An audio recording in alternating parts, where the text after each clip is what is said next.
घर में अभी भी गेंदे के फूलों की महक और हवन की लकड़ियों की गंध रचीब सी थी। शादी को अभी सिर्फ 2 दिन हुए थे। घर के कोने कोने में रिश्तेदारों की हंसी और बर्तनों की खनक गूंज रही थी। शर्मा निवास, जो एक पुराना सा मध्यम वर्गीय मकान था, उसमें एक नई जान आ गई थी। वजह थी घर की नई बहू रिया। रिया आधुनिक जमाने की लड़की।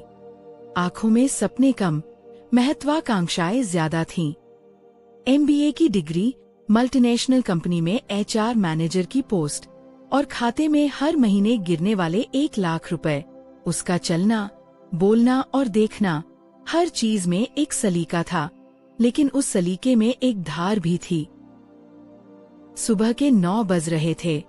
घर की पुरानी रिवाज के मुताबिक नई बहू को आज पहली बार रसोई में शगुन का हलवा बनाना था।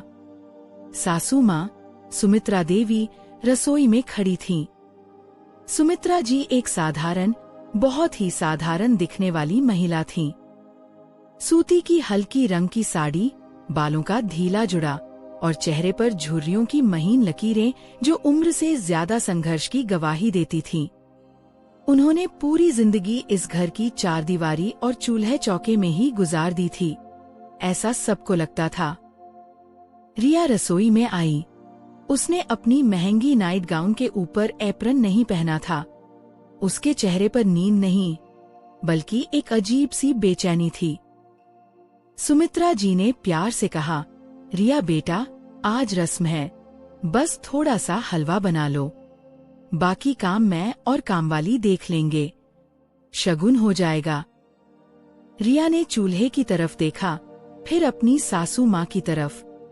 उसकी आंखों में वो शर्म नहीं थी जो अमूमन नई बहुओं में होती है। उसने एक गहरी सांस ली, जैसे बरसों से कोई बात उसके गले में अटकी हो।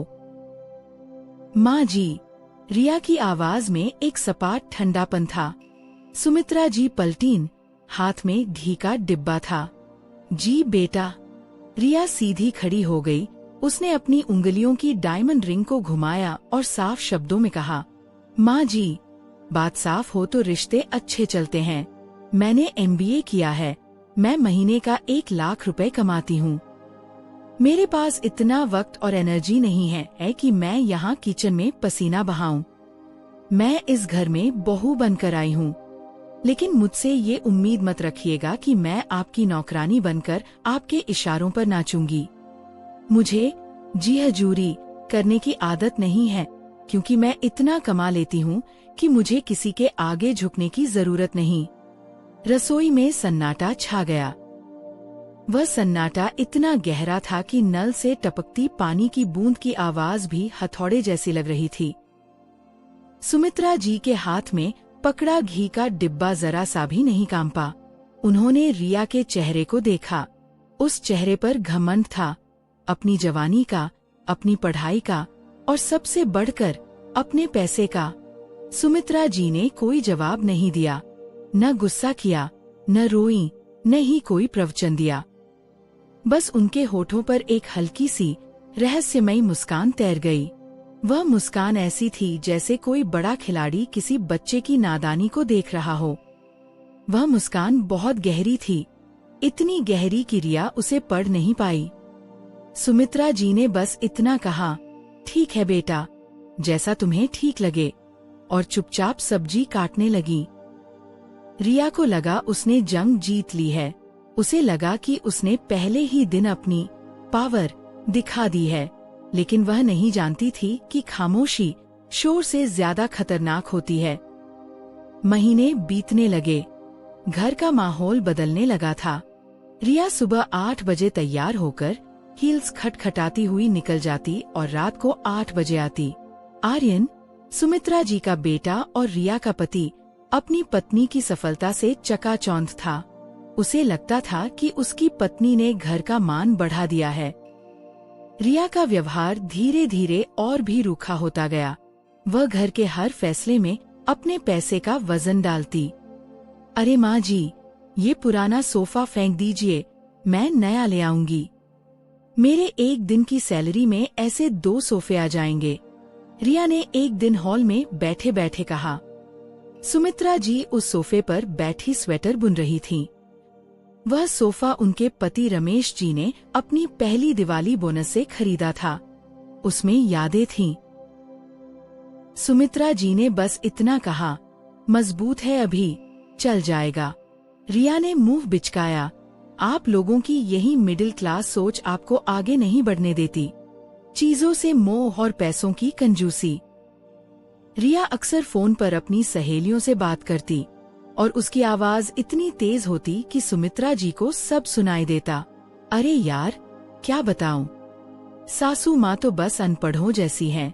उन्हें क्या पता कॉर्पोरेट वर्ल्ड क्या होता है। बस दिन भर दाल रोटी और टीवी सीरियल्स। थैंक गॉड मैं इंडिपेंडेंट हूँ। जिस दिन मुझे इनसे पैसे मांगने पड़ते, मैं तो मर ही जाती। सुमित्रा जी रसोई में खड़ी ये सब सुनती। कभी कभी उनकी आंखों में एक नमी आती, लेकिन वह उसे अपने पल्लू से पोंछ लेती। आर्यन कभी कभी दबी जुबान में कहता, रिया, माँ से तमीज से बात किया कर। तो रिया बिफर पड़ती, तुम बीच में मत बोलो आर्यन। तुम जितना साल भर में कमाते हो, मेरी ग्रोथ उससे कहीं ज्यादा है। इस घर को मॉडर्न मैं बना रही हूँ, तो मेरी ही चलेगी। घर के बाकी लोग, रमेश बाबू, ससुर और आर्यन, यही मानते थे कि सुमित्रा जी सीधी सादी घरेलू औरत हैं।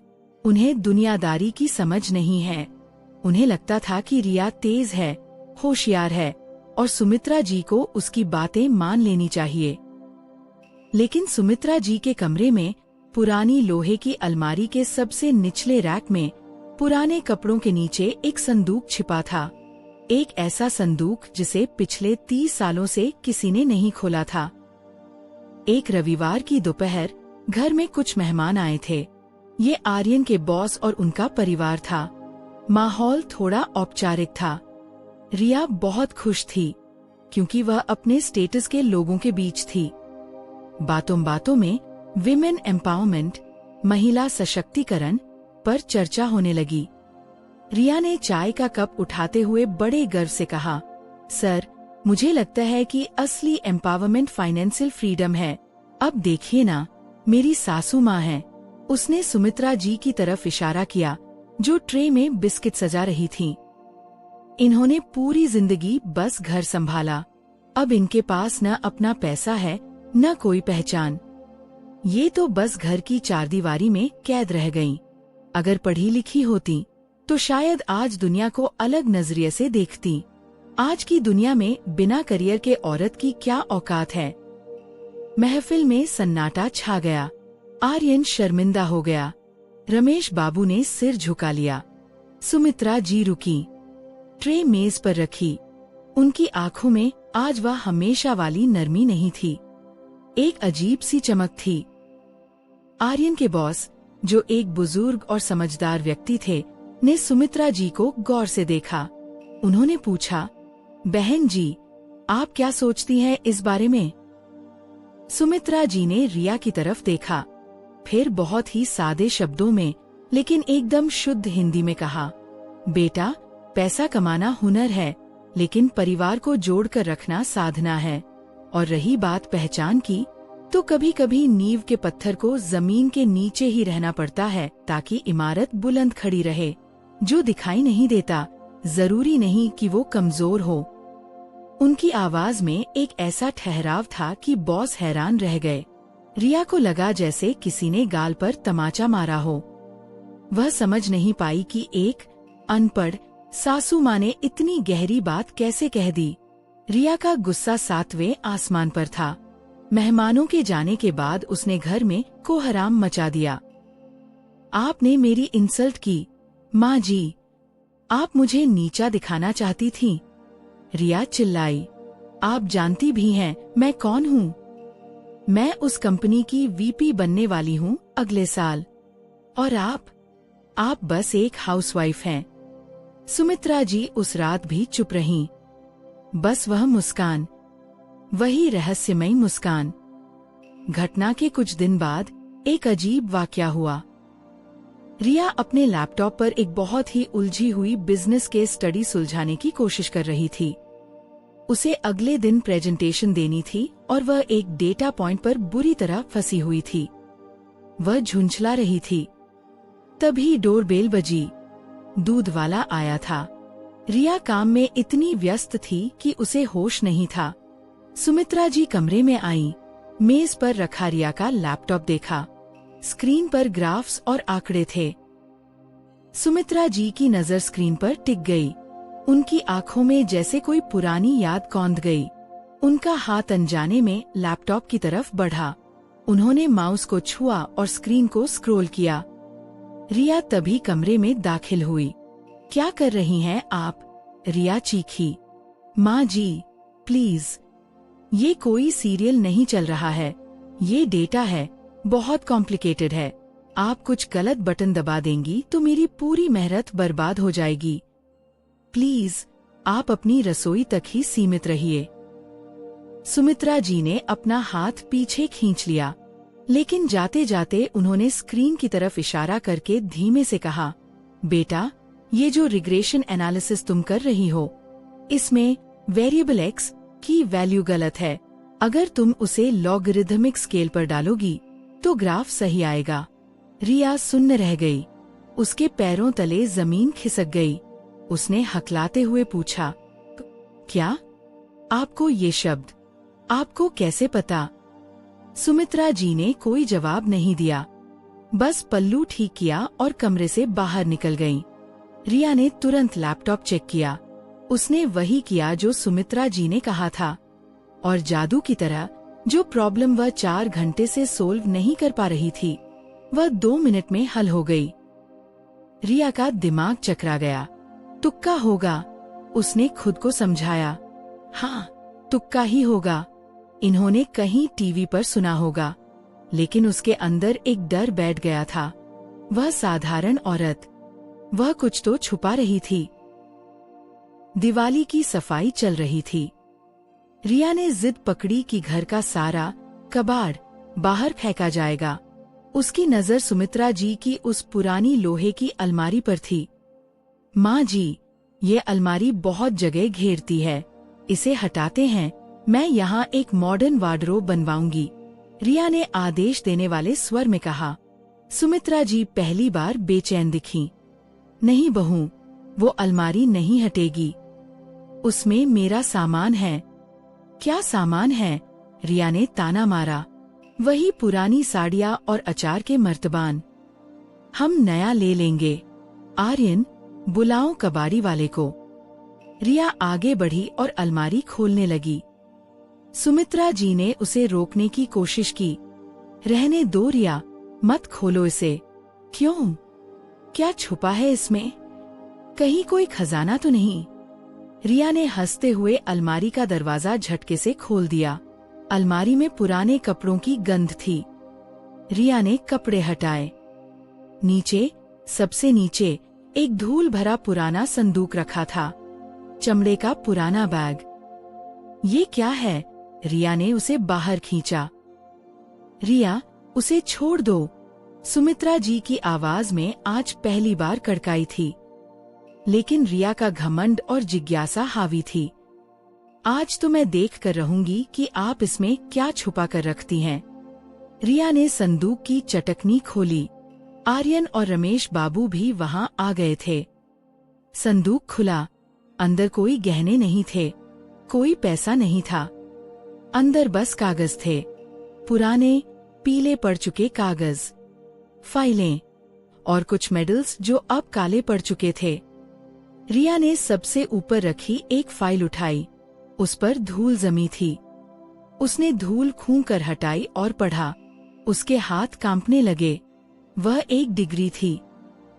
University of Cambridge, UK, PhD in advanced mathematics, gold medallist, batch 1988। Riya की आंखें फटी की फटी रह गईं। उसने दूसरी फाइल उठाई। उसमें एक ऑफर लेटर था। इसरो सीनियर साइंटिस्ट पद के लिए नियुक्ति पत्र। एक और पुराना अखबार का टुकड़ा था जिस पर सुमित्रा जी की जवानी की तस्वीर थी। हेडलाइन थी, भारत की बेटी ने विदेश में गाड़े झंडे, गणित के जटिल समीकरण को सुलझाने वाली सबसे कम उम्र की महिला बनी सुमित्रा। कमरे में मौत जैसा सन्नाटा छा गया। वह 1 लाख कमाने वाली रिया, जो खुद को घर की सबसे समझदार हस्ती मानती थी, उसके हाथ से वो फाइलें छूटकर जमीन पर गिर गईं।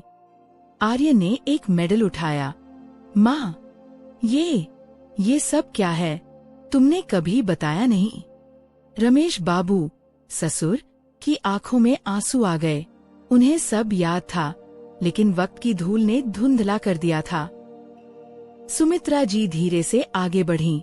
उन्होंने जमीन से अपनी डिग्री उठाई, उसे अपनी साड़ी से पोंछा, जैसे किसी बच्चे को दुलार रही हों। उनकी आंखों में अब वो भोली गृहिणी नहीं थी। वहां एक विद्वान, एक त्यागी माँ खड़ी थी। सुमित्रा जी ने रिया की आंखों में सीधे देखा। अब उनकी आवाज में कंपन नहीं, एक गहरा सागर था।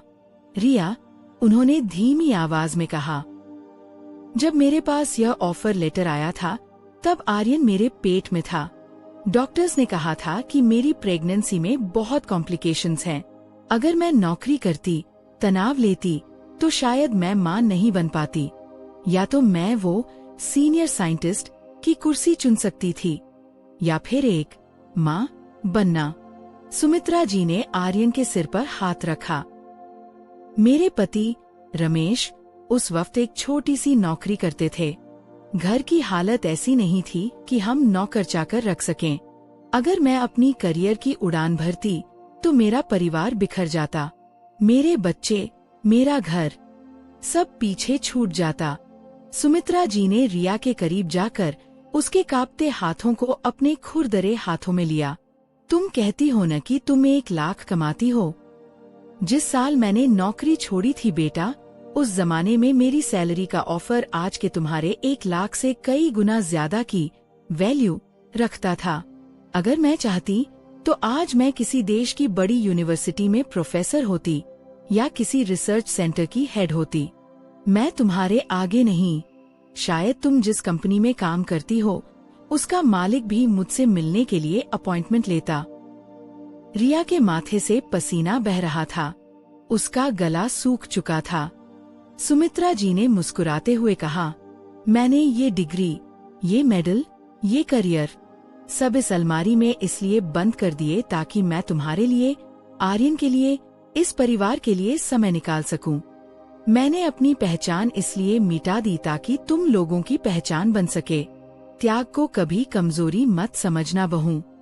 जो औरत पहाड़ चढ़ना जानती है, वो अगर तलहटी में बैठी है, तो इसका मतलब ये नहीं कि उसके पैरों में जान नहीं है।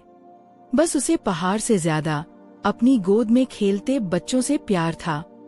रिया घुटनों के बल बैठ गई। उसका सारा घमंड, सारी हिकड़ी, वो 1 लाख का नशा, सब उस पुरानी डिग्री के आगे धूल हो गया। उसे अपने कहे हर शब्द, हर ताने पर घिन आ रही थी। उसे याद आया कि कैसे उसने उन्हें अनपढ़ और कमजोर कहा था, जबकि सामने खड़ी औरत ज्ञान का वो सागर थी जिसमें रिया जैसी हजारों नदियां समा सकती थीं। कमरे में सिर्फ सिसकियों की आवाज थी। रिया सुमित्रा जी के पैरों में सिर रखकर रो रही थी। मुझे माफ कर दीजिए माँ जी, मुझे माफ कर दीजिए, रिया बार बार दोहरा रही थी। मैं बहुत छोटी हूँ, बहुत छोटी। मैं पैसे के नशे में आंधी हो गई थी। सुमित्रा जी ने झुककर उसे उठाया। उनके चेहरे पर वही ममता थी, कोई द्वेष नहीं। उठो बेटा, सुमित्रा जी ने उसके आंसू पोंछे। डिग्रियां कागज की होती हैं, लेकिन संस्कार खून में होते हैं। पैसा कमाना बुरी बात नहीं है, उस पर घमंड करना बुरा है। जिस दिन तुम ये समझ जाओगी कि घर ईंट पत्थर से नहीं, एक दूसरे के सम्मान से चलता है, उस दिन तुम मुझसे भी बड़ी बन जाओगी। उस दिन के बाद शर्मा निवास बदल गया। रिया अब भी ऑफिस जाती थी, अब भी 1 लाख, शायद अब और ज्यादा कमाती थी। लेकिन अब घर में घुसते ही वह सबसे पहले सुमित्रा जी के पास जाती। अब वह रसोई में ताने मारने नहीं, बल्कि सीखने जाती थी। वह समझ गई थी कि वह जिस कॉर्पोरेट सीढ़ी को चढ़ रही है, उसकी नींव में सुमित्रा जी जैसे न जाने कितने अनकहे बलिदानों की ईंटें लगी हैं। अलमारी अब साफ थी। सुमित्रा जी की डिग्रियां अब संदूक में नहीं, बल्कि ड्राइंग रूम की दीवार पर एक फ्रेम में लगी थी। रिया ने जिद करके उन्हें लगवाया था, ताकि आने वाली हर पीढ़ी ये याद रखे कि एक औरत का चुप रहना उसकी कमजोरी नहीं, उसका सबसे बड़ा बड़पन होता है। और असली रईसी बैंक बैलेंस में नहीं, बल्कि उस त्याग में होती है जो अपनों की खुशी के लिए किया जाता है।